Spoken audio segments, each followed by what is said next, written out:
liftoff of Space Shuttle Atlantis. When CBS News and NASA launched this project to find 3 stories that show us who we really are as a planet. Solid rocket booster separation. The first question everyone had was, where on earth do you begin? All right, ready? To which astronaut Jeff Williams answered, how about there?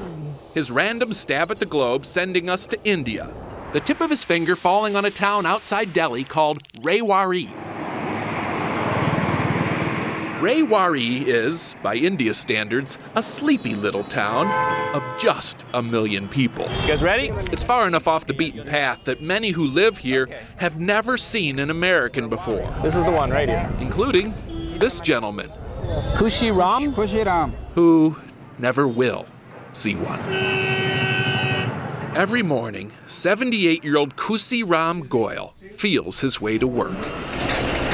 Before he went blind in his mid-20s, most likely from a parasite, Khushi Ram was a grade school teacher. Now, he mills wheat into flour, grinding out a living of $4 a day. When I realized this problem would not end, I accepted it in a positive way and thought this is the way God wants me to live. Still, imagine being blind, going through old age on a low wage in a country like India. Got a bit of a hole here, little hole. You'd think that would have to be a hard, lonely life. You'd think.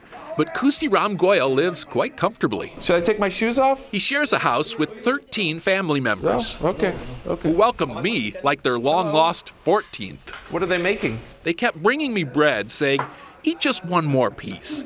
Then I did, and they'd say, eat just one more piece. You said one! Khushi Ram's oldest son told me, this is how we show our love.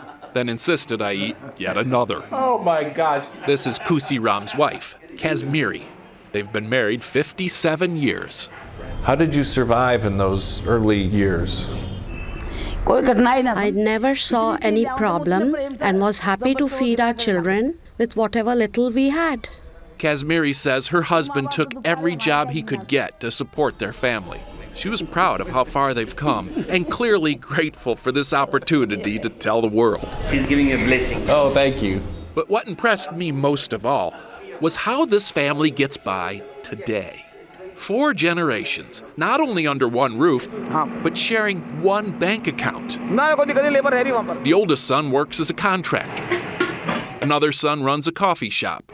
A grandson sells auto parts, and everything goes into one pot. I also couldn't help but notice how there always seemed to be someone watching Grandpa. Whether he knew it or not, there was always at least one family member just making sure that if he ever did need a hand, it would be right there. In another country, in another life, you might be sort of on your own. Yes, and I would feel, what's the use of having family? If I'm in a bad situation and get shooed away like flies from milk, then really, what kind of family would that be? In America, a lot of parents say the last thing they want is to be a burden on their children. Likewise, a lot of kids don't want to be burdened by their parents. Too bad we can't all see, like the blind man. Steve Hartman, CBS News, India.